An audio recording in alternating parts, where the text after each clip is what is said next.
ਅੱਛਾ। ਅਗਲੀ ਖਬਰ ਤੇ ਵੱਲ ਵਧੀਏ ਸ਼ਰਮਾ ਜੀ, ਤੇ ਆਪਾਂ ਗੱਲ ਕਰੀਏ ਪੰਜਾਬ ਦੇ ਵਿੱਚ ਐਮੀਨੈਂਸ ਸਕੂਲਾਂ ਦੀ। ਇਹਨਾਂ 'ਚ ਬਦਲੀਆਂ ਕੀਤੀਆਂ ਸੀਗੀਆਂ ਸ਼ਰਮਾ ਜੀ, ਤੇ ਉਹ ਬਦਲੀਆਂ ਰੱਦ ਕਾਹਤੋਂ ਕਰਨੀਆਂ ਪਈਆਂ ਜੀ?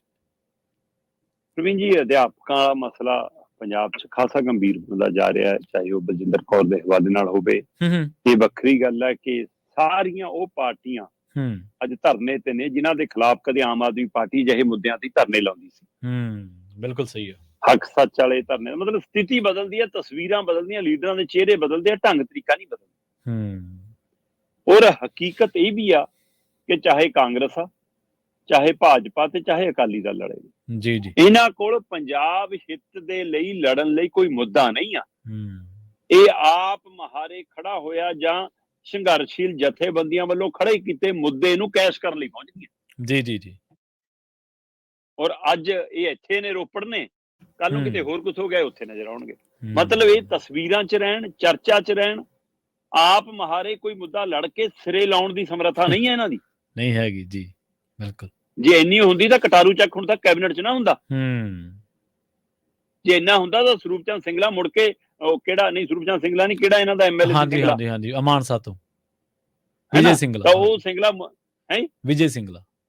ਹਾਂ ਠੀਕ ਹੈ, ਵਿਜੇ ਸਿੰਗਲਾ ਮੁੜ ਕੇ ਐਮਐਲਏ ਵਾਲੀ ਪਾਵਰ 'ਚ ਕੰਮ ਨਾ ਕਰ ਰਿਹਾ ਹੁੰਦਾ। ਜੀ ਜੀ। ਸੋ ਕਿੰਨੇ ਹੀ ਪਹਿਲੂ ਨੇ ਇੱਥੇ। ਸੋ ਇਸ ਲਈ ਇਹ ਤਾਂ ਸਿਆਸਤ ਤਾਂ, ਸਿਆਸੀ ਲੀਡਰ ਤਾਂ ਕਰ ਰਹੇ ਨੇ ਸਿਆਸਤ, ਪਰ ਹਕੀਕਤ 'ਚ ਪਰਿਵਾਰ ਲੜ ਰਿਹਾ ਇਨਸਾਫ ਦੀ ਲੜਾਈ ਜੀ। ਤੇ ਉਸੇ ਤਰ੍ਹਾਂ ਦਾ ਇੱਕ ਇਹ ਮਾਮਲਾ ਕਿ ਇਹਨਾਂ ਦਿਨਾਂ ਦੇ ਵਿੱਚ ਜਦੋਂ ਪੰਜਾਬ ਸਰਕਾਰ ਦੇ ਖਿਲਾਫ, ਪੰਜਾਬ ਦੇ ਸਿੱਖਿਆ ਵਿਭਾਗ ਦੇ ਖਿਲਾਫ, ਪੰਜਾਬ ਦੇ ਸਿੱਖਿਆ ਮੰਤਰੀ ਦੇ ਖਿਲਾਫ ਇੱਕ ਮਾਹੌਲ ਬਣਦਾ ਜਾ ਰਿਹਾ ਸੀ, ਉਹਦੇ ਵਿੱਚ ਐਮੀਨੈਂਸ ਸਕੂਲਾਂ ਦੀ ਬਦਲੀਆਂ ਦਾ ਮਾਮਲਾ ਵੀ ਵਿੱਚ ਆ ਗਿਆ। 162 ਦੇ ਕਰੀਬ ਇਹ ਬਦਲੀਆਂ ਸੀ ਜਿਹੜੀਆਂ ਵੱਖ-ਵੱਖ ਸਕੂਲਾਂ ਚੋਂ ਬਦਲ ਕੇ ਸਪੈਸ਼ਲ ਜਿਹੜਾ ਸਰਕਾਰ ਨੇ ਆਪਣਾ ਇੱਕ ਪ੍ਰਚਾਰ ਮੁਹਿੰਮ ਦਾ ਪ੍ਰੋਜੈਕਟ ਬਣਾਇਆ ਐਮੀਨੈਂਸ ਸਕੂਲ, ਉਹਨਾਂ 'ਚ 162 'ਚ ਬਦਲੀਆਂ ਕੀਤੀਆਂ ਸੀ।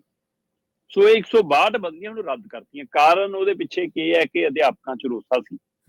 ਉਹ ਕਹਿੰਦੇ ਜੀ ਸਾਤੋਂ ਨਾ ਤਾਂ ਮਨਜ਼ੂਰੀ ਲਈ, ਨਾ ਇਤਲਾਹ ਦਿੱਤੀ, ਸਾਨੂੰ ਬਦਲ ਕੇ ਪਰੇ ਮਾਰਿਆ। ਸੋ ਕਿਸੇ ਦਾ ਜਵਾਕ ਵਾਲਾ ਮਸਲਾ ਹੁੰਦਾ, ਕਿਸੇ ਦਾ ਪਰਿਵਾਰ ਵਾਲਾ ਮਸਲਾ, ਕਿਸੇ ਦੇ ਕੋਈ ਕੇਸ ਪੁਰਾਣੇ ਉਸ ਸਬੰਧ ਚੱਲਦੇ ਨੇ। ਸੋ ਜਾਂ ਕਈਆਂ ਨੂੰ ਜਾਣ ਕੇ ਦੂਰ ਬਦਲ ਦਿੱਤਾ ਗਿਆ, ਕਈ ਜਾਣਾ ਨਹੀਂ ਚਾਹੁੰਦੇ ਉੱਥੇ, ਕਈ ਪੱਕੀਆਂ ਥਾਵਾਂ ਤੇ ਰਹਿਣ ਦੇ ਆਦੀ ਹੋ ਜਾਂਦੇ ਨੇ।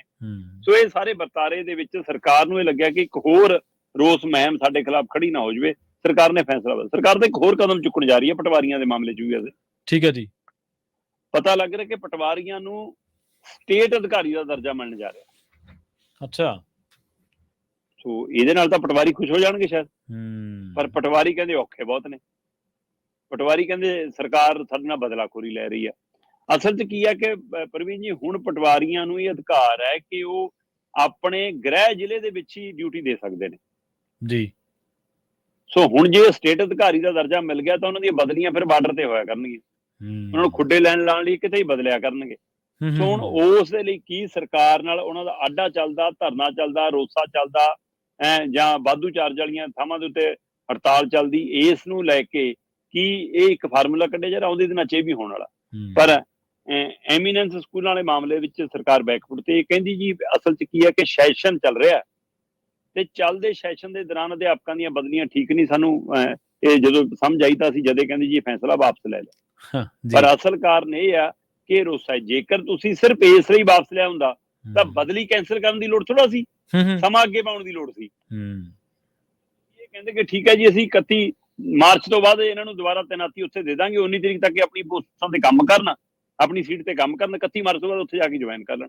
ਪਰ ਇਹ ਵਾਪਸ ਲੈਣ ਦਾ ਮਤਲਬ ਇਹ ਹੈ ਕਿ ਰੋਸਾ ਹੈ। ਜਿਵੇਂ BBMB ਦੇ ਵਿੱਚ ਜਾ ਕੇ ਰਾਜੀ ਨਹੀਂ ਨਾ ਬਿਜਲੀ ਵਿਭਾਗ ਵਾਲੇ ਕਈ ਅਧਿਕਾਰੀ, ਕਿ ਉਹ ਮਲਾਈ ਵਾਲੀ ਪੋਸਟ ਵੀ, ਬੇਸ਼ੱਕ ਸਾਰੇ ਅਧਿਕਾਰੀ ਏਦਾਂ ਦੀ ਕਮਾਈ ਖਾਣ ਦੇ ਆਦੀ ਨਹੀਂ, ਪਰ ਉੱਥੇ ਜਾ ਕੇ ਰਾਜੀ ਕਿਉਂ ਨਹੀਂ? ਤਾਂ ਹੀ ਫਿਰ ਹਿਮਾਚਲ ਭਰਤੀ ਹੋ ਰਿਹਾ BBMB 'ਚ, ਚਾਹੇ ਉਹ ਪ੍ਰਾਈਵੇਟ ਰੱਖੀ ਜਾਣ ਚਾਹੇ ਕੱਚੇ ਰੱਖੀ ਜਾਣ। ਸੋ ਇਹ ਉਸੇ ਤਰ੍ਹਾਂ ਕੀ ਇਹ ਬਦਲੀਆਂ ਤੋਂ ਇਸ ਲਈ ਭੱਜਦੇ ਕਿ ਦੂਰ ਜਦੋਂ ਸਰਕਾਰੀ ਨੌਕਰੀ ਕਰਨੀ ਫਿਰ ਨਖਰਾ ਕਾਹਦਾ ਭਾਈ, ਹੈ ਨਾ। ਪਰ ਸਰਕਾਰ ਵੀ ਚੁਣ ਕੇ ਢੰਗ ਤਰੀਕੇ ਕੱਢਦੀ ਹੈ ਤੇ ਫਿਰ ਯੂ ਟਰਨ ਲੈਣ ਲਈ ਮਜਬੂਰ ਹੁੰਦੀ ਹੈ। ਸੋ ਐਮੀਨੈਂਸ ਸਕੂਲ ਦੇ 162 ਅਧਿਆਪਕਾਂ ਦੀਆਂ ਬਦਲੀਆਂ ਰੱਦ ਕਰਨ ਦੇ ਪਿੱਛੇ ਮਾਸਟਰਾਂ ਦੇ ਵਿਰੋਧ ਦਾ ਡਰ ਸੀ, ਜਿੱਥੋਂ ਭੱਜਦਿਆਂ ਸਰਕਾਰ ਨੇ ਫੈਸਲਾ ਵਾਪਸ ਲਿਆ। ਜੀ ਜੀ। ਤੇ ਸ਼ਰਮਾ ਜੀ, ਉਹ ਜਦੋਂ ਆਪਾਂ ਗੱਲ ਕਰ ਰਹੇ ਸੀ ਪੰਚਾਇਤਾਂ ਬਹਾਲ ਕਰਨ ਵਾਲੇ ਮਾਮਲੇ ਦੇ ਵਿੱਚ, ਉੱਥੇ ਵੀ ਤਾਂ ਬਾਅਦ ਦੇ ਵਿੱਚ ਅਧਿਕਾਰ ਜਿਹੜੀ ਗਾਜ਼ ਆ ਉਹ ਅਧਿਕਾਰੀਆਂ ਤੇ ਡਿੱਗੀ ਸੀ ਨਾ, ਜਿਵੇਂ ਤੁਸੀਂ ਦੱਸਦੇ ਸੀ। ਬਿਲਕੁਲ ਬਿਲਕੁਲ।